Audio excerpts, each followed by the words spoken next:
The street where no black man walked. Chapter 1. The line you never crossed. There was a street in town that nobody ever spoke of, not in the open, not even in whispers that dared to breathe after midnight. It wasn't marked on tourist maps, and even long-time residents referred to it vaguely, that side, that place where you don't go. But everyone knew. It was the unspoken boundary between existence and resistance, between what was allowed and what was merely tolerated, between white and black.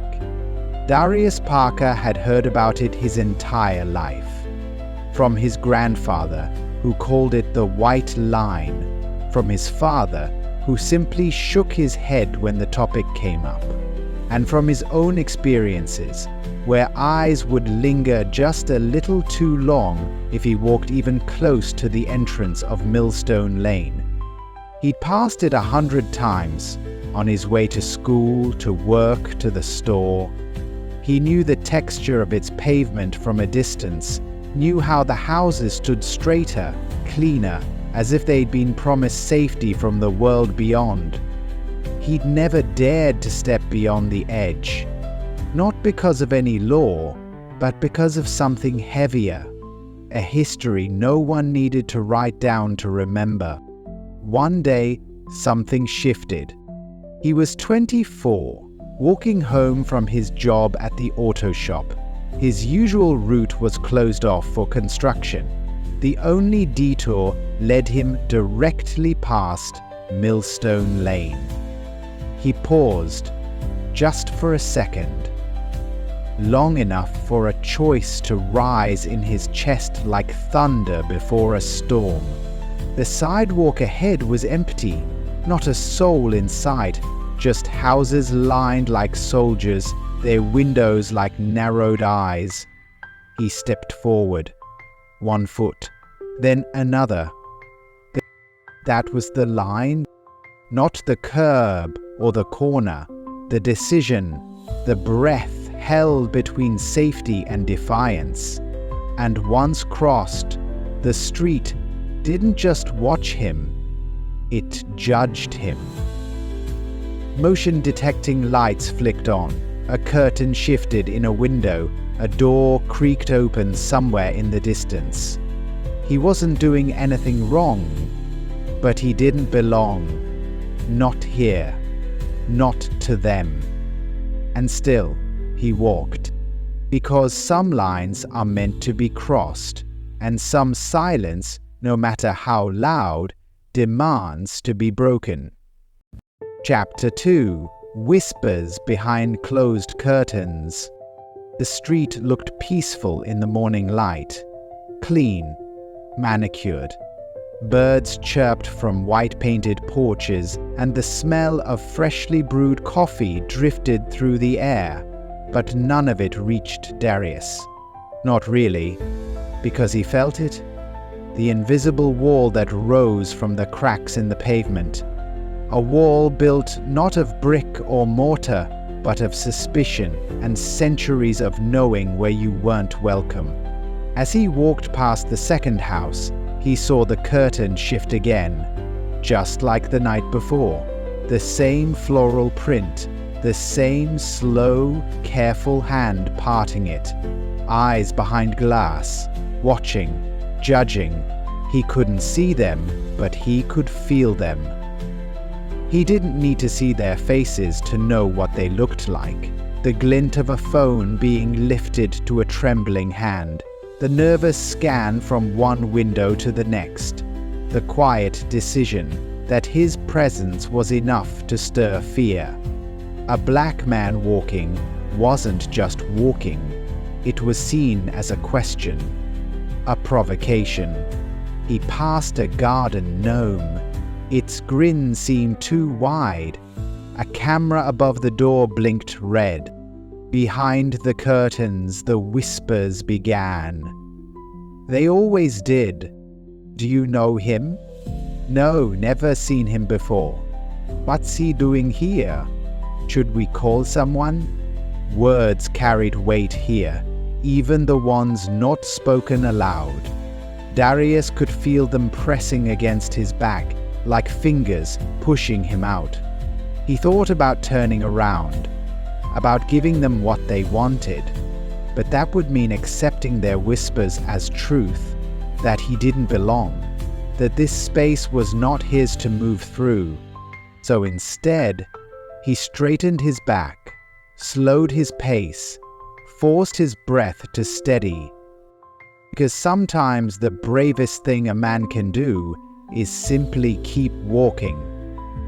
The whispers stayed behind the curtains, but the fear, that walked beside him. Chapter 3: The Sidewalk That Forgot Us. Millstone Lane had the kind of sidewalks that seemed untouched by time. Perfect lines, no cracks, no gum stains or weeds poking through. It wasn't the kind of sidewalk that carried stories. It was the kind that erased them, as if no struggle had ever set foot there, no history, no footsteps of anyone who didn't fit the frame. Darius looked down as he walked, noticing how different it felt beneath his shoes. The concrete was smoother, colder, like it was trying to forget anyone who didn't belong. Back in his neighborhood, sidewalks told stories. Names carved into corners, chalk drawings left behind by kids, cracks that had been there longer than he had. But here, the silence wasn't just from the people, it came from the ground itself. He remembered his mother's voice, "Streets remember who walks them, baby." But this sidewalk had amnesia. A car rolled by slowly. The driver didn't wave, didn't smile, just stared.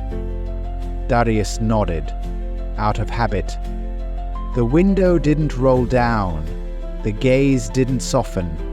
The car kept moving like it didn't see him at all. He passed a row of trimmed hedges. Every house looked the same. Beige siding, white trim, polished brass numbers. Uniform, controlled, safe. But safety, he realized, wasn't something offered to everyone, not equally. On a corner, he stopped and looked down. There was a plaque embedded in the sidewalk. Millstone Neighborhood Beautification Project, 1979. No mention of the families displaced to build this street. No mention of the redlining that kept his grandparents away. No mention of the lines drawn in city hall meetings or whispered in real estate offices. He touched the edge of the plaque with his foot and shook his head. The sidewalk had forgotten them, erased them. But Darius hadn't. He kept walking, not to be seen, not to prove anything, but to remind this street that he was here, that someone with skin like his had walked this sidewalk, and that memory could no longer be denied. Chapter 4: Eyes from the Porches. The porches of Millstone Lane weren't just spaces for relaxation, they were thrones of quiet judgment. Each one, perfectly maintained, boasted rocking chairs that hardly rocked, flower pots that bloomed with uncanny precision, and welcome mats that lied with every fiber. Darius felt their weight as he walked by.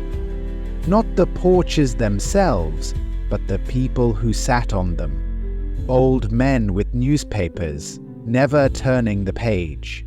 Women with coffee mugs, always watching but never sipping. Teenagers with earbuds, pretending not to notice, but their eyes flicked up the moment Darius stepped into view. Every gaze was a checkpoint. Every silence was a verdict. He passed a porch where a man in a baseball cap sat with his dog. The leash dangled loose, but the dog didn't bark. The man didn't speak, he just watched. Darius offered a polite nod. Nothing back. Not even a blink. Further down, a woman whispered something into her phone while watching him. He didn't need to hear her words, he already knew. They always started the same way. Yeah, there's a guy walking... No, I don't know him. Yeah, black.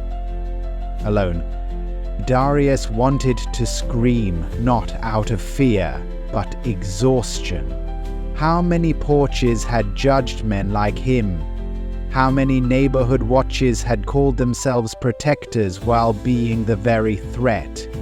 These porches were battlegrounds, not front yards. And their weapon of choice? Fear. He slowed down at the next house just to test the silence. A screen door creaked open. A man stepped halfway out. "You lost?" he asked. Darius met his gaze. "No, just walking." A beat passed. The man didn't respond, just stood there until Darius walked past. Eyes followed him from every porch, from every window, like ghosts that never blinked. This street didn't just dislike him, it studied him. And Darius? He walked taller, because nothing rattled a watcher more than a man who wouldn't flinch under the weight of their gaze. Chapter 5. When silence was a warning. It was the quiet that unnerved him most. Not the kind of quiet you find in a library or a late-night walk by the lake. No, this silence had sharp edges. It was surgical, intentional, like the world had conspired to mute itself the moment he stepped onto Millstone Lane. Darius had grown up around sound, laughter spilling from porches, basketballs bouncing against cracked pavement, gospel music floating from open windows on Sunday mornings. That kind of noise told you you were alive. It reminded you you were part of something. But here, the silence spoke a different language. It said, "We see you, we hear you, but we will not acknowledge you." It was the kind of silence that made your footsteps feel too loud, the kind that made birdsong sound like a warning bell. Even the wind seemed hesitant to blow. As he walked past the 5th house on the block, he noticed the mailboxes, identical. The lawns, impeccable. The silence, deafening.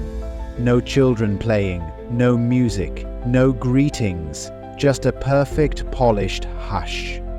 A man washing his car across the street paused, hose in hand. He didn't wave, didn't nod. He simply stopped, watched, waited, as if Darius walking past had interrupted not his chore, but the order of things. And still, no one said a word. He passed a couple walking their golden retriever. They moved to the other side of the street before he even got close. No eye contact, no good morning, just more silence. That silence told a story. It told of decades when black men who dared to walk these streets were met not with words, but with action. Police cars, raised voices, worse. It was a silence that passed from generation to generation, dressed up now in HOA regulations and polite disinterest, but just as heavy. Darius knew what it meant. He kept walking, but he made sure every step was deliberate, loud enough to interrupt their quiet, because sometimes silence isn't just absence, it's permission. And he was there to revoke it. Chapter 6. The night he tried to walk home. It was supposed to be a normal evening. Darius had stayed late at the shop, helping his boss fix a transmission that wouldn't quit. By the time he finished, the sun had already ducked beneath the horizon, painting the sky in streaks of purple and gray. He debated calling a rideshare, but the walk wasn't far. 20 minutes, maybe. He'd done it 100 times before. But this time, the detour led him through Millstone Lane after dark. The street transformed at night. What was cold and quiet by day became colder and quieter under the moon. Street lights flickered like they were nervous. Shadows stretched long and deliberate. The perfect lawns looked sharper, less inviting. Even the porches, so full of silent stares in the daylight, now sat empty, but not unwatching. Darius walked with his hands in his jacket pockets, shoulders slightly hunched, not out of fear, but awareness. The kind you grow into when you've been taught from birth that the wrong move, the wrong expression, the wrong presence can be misread into something dangerous. He was halfway through the block when a car pulled out from a driveway behind him. Slow, quiet. Its headlights clicked on but stayed dim. It followed for half a block before speeding up slightly, then coasting just far enough to suggest, but Darius knew better. Coincidence doesn't keep pace with your footsteps. He turned onto the next block. Another car passed, slowed, kept going, then another. He looked around. Not a single other person on the sidewalk, just him. He heard the siren before he saw the lights. Red and blue flashed behind him, scattering across the perfectly painted homes. A voice boomed from the cruiser, "Stop right there!" He froze. Not because he was guilty, but because this is what he'd been taught. No sudden moves, no reaching. Keep your hands visible, speak calmly. "Where you headed tonight?" the officer asked. "Home," Darius replied, keeping his voice level. "Just walking home." "Live around here?" "No, down the next neighborhood." The pause was long enough to feel like an accusation. "What ID?" He handed it over. The officer examined it under his flashlight, nodded once, then handed it back. No apology, just a final look, the kind that said, "You don't belong here." The cruiser rolled away, and Darius stood still for a few more seconds, heart thudding not from fear, but from exhaustion.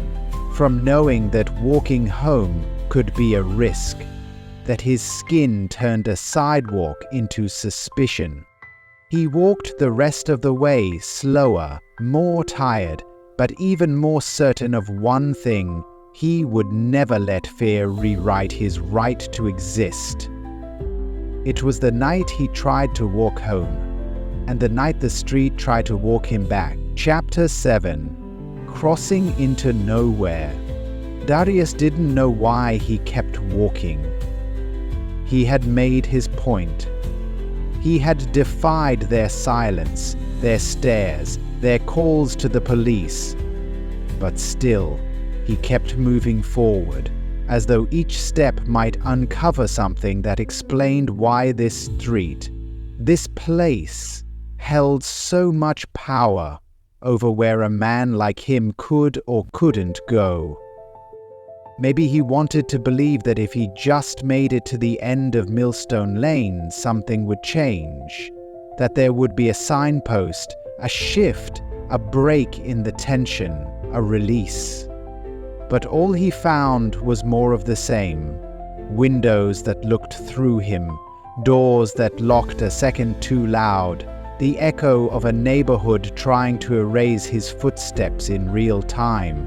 The farther he walked, the more he noticed how this place didn't feel like anywhere. It wasn't the city he knew, not the suburb he'd grown up skirting.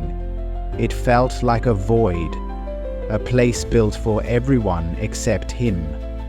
A nowhere painted in soft pastels and silent rules. At one intersection, he paused. There was no traffic, no voices, just a four-way stop with signs as blank as the faces he'd passed. He looked down each direction. Every block looked identical, repeated, sterile, not a single mural, no corner store with a bell on the door, no barbershop windows with faded pictures of smiling customers. He was in a neighborhood that had chosen not to be anything but exclusion. And that, in itself, was something. A dog barked in the distance, then silence again. He realized then what it was. This place wasn't built for community, it was built for control. It wasn't meant to feel like home, it was meant to be held, possessed, protected from people like him. From noise, from difference, from truth. So when Darius finally crossed to the end of Millstone Lane, there was no applause, no transformation, just a quiet street folding back into itself. He had crossed into nowhere, and still it had everything to do with him. Chapter 8. The street that had no name for us. To some, it was Millstone Lane. To Darius, it had no name, not one that ever belonged to him. Names meant identity, memory, legacy. His street back home had a name that echoed with black joy and struggle, where every crack in the pavement had a story and every neighbor knew your name. But here, this place had a name etched on signs and mailboxes, yet none that spoke to his existence. It was a borrowed title, never meant to be shared with someone who looked like him.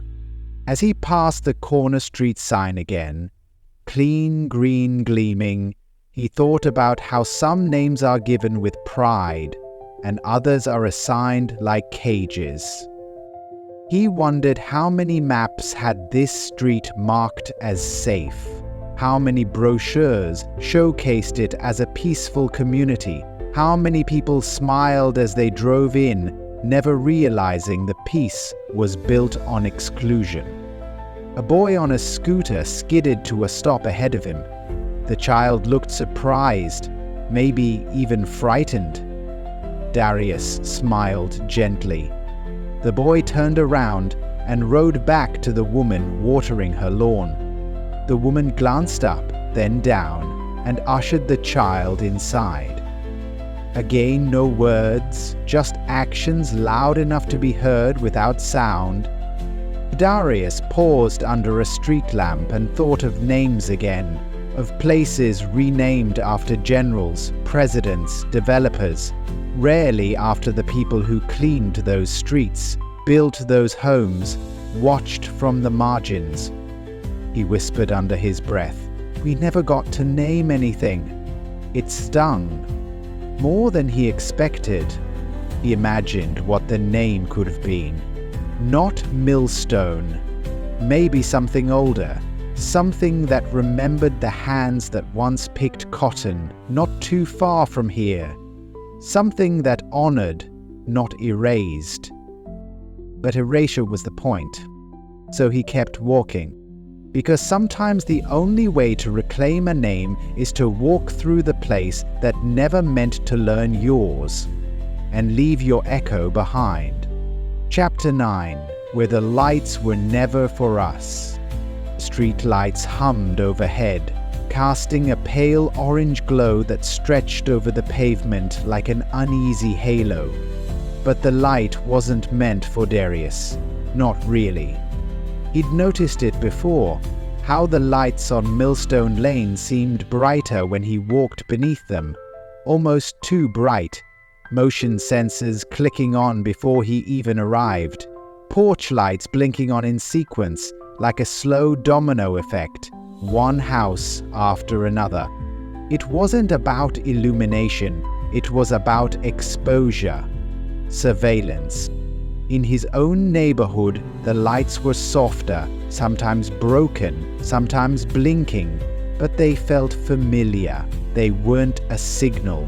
Here, they were warning flares, not to help him see, but to make sure he was seen. He passed one home where 3 separate lights clicked on in under 5 seconds. Front porch, garage, side yard, as if his presence had activated an alarm system wired into the fear of his skin. A woman peeked out from her blinds just as her floodlight snapped on. She didn't wave. She didn't speak. She just watched until Darius moved out of frame. He paused under one lamppost, looked up. It buzzed above his head like it was trying to decide if it should burn out or burn brighter. "Funny," he muttered, "they never burn out when we walk by." It wasn't the light itself that bothered him. It was what it represented. Constant visibility without safety. A spotlight without applause. The kind of visibility that made you a target, not a witness. And yet, in all that brightness, he felt invisible, like the light exposed his presence but ignored his humanity. He wasn't seen, he was scanned. Darius walked on, the lights tracking him until the street faded back into darkness. The message was clear. This brightness was not for him. It was a barrier disguised as safety. A trap disguised, because here even the light had rules. And none of them were written with him in mind. Chapter 10. The Gate That Never Opened. It sat halfway down the block, pristine and imposing, wrought iron, black, with gold-tipped bars that curled into elegant shapes at the top. A gate too tall for any real threat, yet too ornamental for actual security. It wasn't meant to keep danger out. It was meant to declare something. You are not welcome beyond this point. Darius had noticed it days ago, but now it stood like a challenge. Behind it, a private drive curved gently through a cluster of magnolia trees. A few luxury cars were visible, tucked beneath ivy-covered carports, the kind of setup that whispered old money and whispered even louder about who belonged. He stood in front of it for a full minute. No one approached. No one spoke, but he could feel it. The eyes from behind security cameras, from behind half-open blinds, from somewhere tucked deep into the bones of this neighborhood. He took a step closer. The gate remained still, silent, unwelcoming. No buzzer, no call box, no invitation. A gust of wind rolled a single leaf across the driveway. It passed through the bars effortlessly. The irony wasn't lost on Darius. The leaf was free to cross, but he wasn't. He thought about the gates in his life, not just metal, but metaphorical. The college interview where they asked about fit. The job application where his name suddenly meant too much. The neighbor who triple-locked her door when he walked by. The gate had never opened. Not for him, not for his father, not for anyone whose skin didn't match the shade of the homes that lined Millstone Lane. He wasn't angry. He was tired. Tired of pretending the gate might someday swing open just because he was polite, or quiet, or extraordinary. He stepped back, not out of defeat, but clarity, because he knew now the gate was never broken. It was designed to stay closed. And he was done knocking. Chapter 11. He should have known better. He had been warned. Not in those exact words, not in stern lectures or cautionary tales, but in glances, in subtle shifts of tone, in every time someone had said, "You be careful over there," or "That's not really our side of town." Darius had heard it 1,000 times in 1,000 different ways, and still he walked. Because part of him believed things were different now, that the past was past, that walking down a street shouldn't require permission, that simply existing shouldn't be an act of rebellion. But the neighborhood reminded him otherwise. It started when he passed the third cul-de-sac on his left. A voice called out, sharp and uncertain, "Hey!" He turned slowly, hands visible. A man in a golf shirt stood with arms folded across his chest, staring from the top step of his porch. "You looking for something?" "No," Darius said evenly. "Just walking." The man nodded, but didn't move, didn't stop watching. Darius continued on, each step heavier than the last. He was tired, not just from the walking, but from the weight of having to be aware at all times, the need to smile just enough, to avoid sudden movements, to carry himself like a man who didn't scare easily, even though his presence seemed to scare everyone else. A teenage girl crossed the street as he neared the corner. Her pace quickened. She didn't look back. And Darius? He kept walking, head down now, not in shame, but in strategy. That's when the cruiser rolled by again. Same officer, same questioning eyes. This time the window rolled down. "You still walking?" he asked, almost amused. Darius nodded. "Yeah." A beat passed. Then the officer drove off. And that was it. No crime, no incident, just a message reinforced. He should have known better. That's what they'd say. But knowing better, is it the same as doing nothing? He walked on, not because he didn't know better, but because he finally did. Chapter 12. A Map of Wounds. There are streets you walk and forget. And then there are streets that mark you. Millstone Lane had left its map on Darius. Not on his skin, but in his spirit. Every house he passed, every glance he received, every word not spoken had become a pin on a growing atlas of pain. Each moment sharpened something inside him, a memory, a warning, He thought about the stories his grandfather told, about sundown towns, about boys who never made it back home because they dared to enter places that didn't want them. He had always assumed those stories belonged to another era, but here he was, living the echo of them, step by step. There was a wound near his ribs, not physical, but deep. The kind that comes from being looked at like a threat when you've done nothing wrong, from being followed by lights instead of kindness, from knowing that your walk could be your last act of defiance. He rubbed his chest absently, trying to soothe something that couldn't be touched. This wasn't just one street. It was all the streets like it, across the country, across generations. He carried them all now. Every corner held a weight. Every fence whispered a rule. Don't look too confident. Don't look too afraid. Don't be too fast. Don't be too slow. The map of wounds was growing, not from what was done, but from what was felt. He passed a mailbox with a flag up and remembered his mother saying, "Even a letter can carry more welcome than a look." He kept walking, because some wounds aren't meant to heal quickly.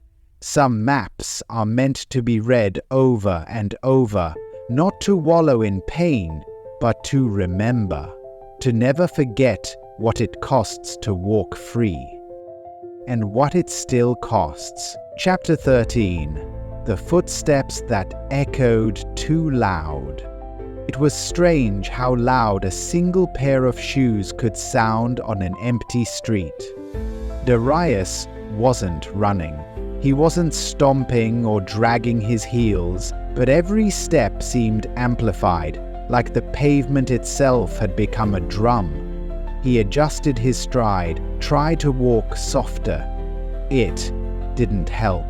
His presence was a noise Millstone Lane had never learned to accept. A bird scattered from a rooftop.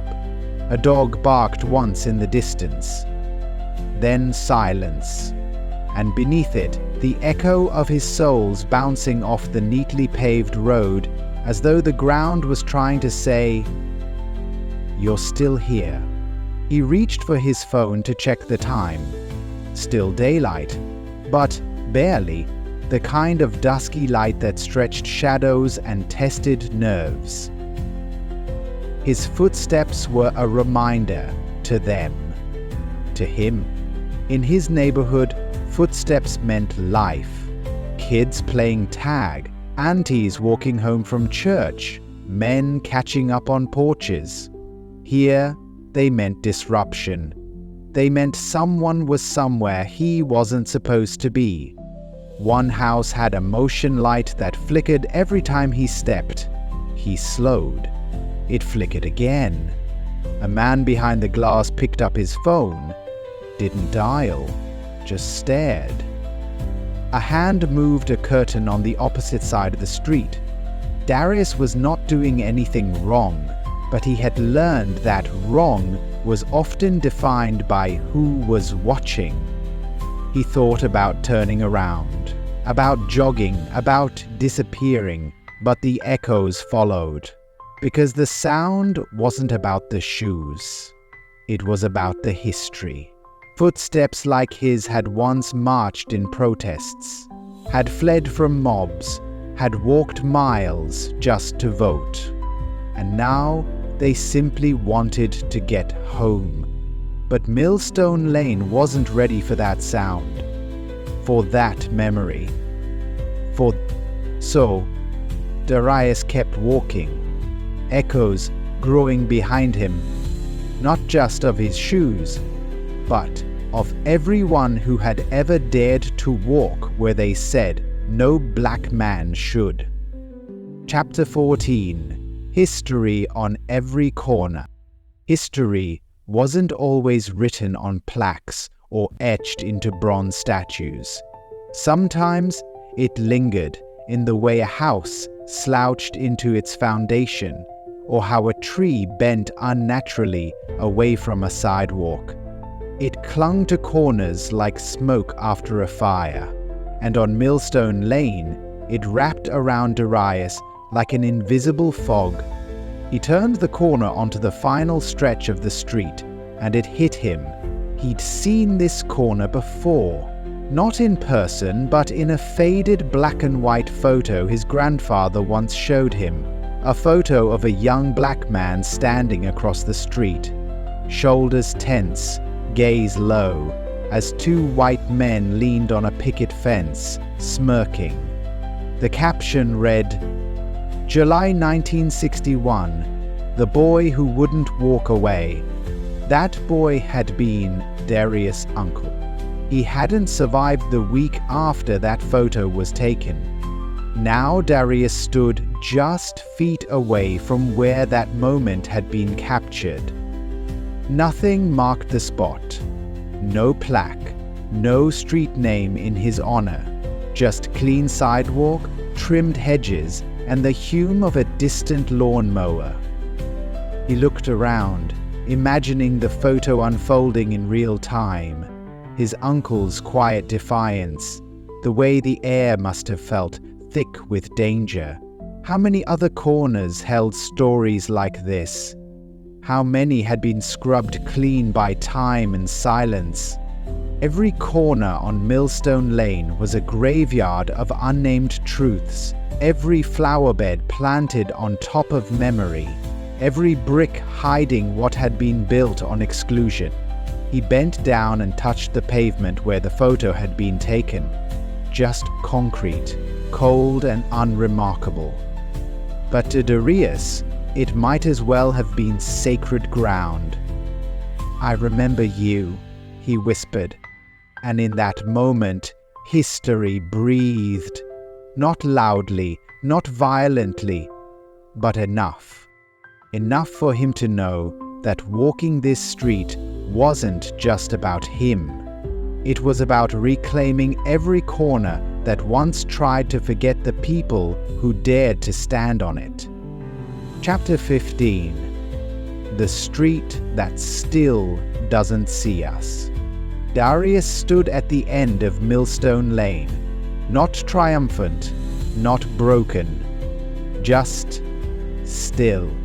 He had walked every inch of it, felt every stare, every shadow, every silence sharpened into a blade. And now, standing at the edge looking back at the street that had tried to swallow him whole, he felt something settle in his chest. Not peace, but clarity. Millstone Lane was unchanged. Its houses still stood in perfect rows.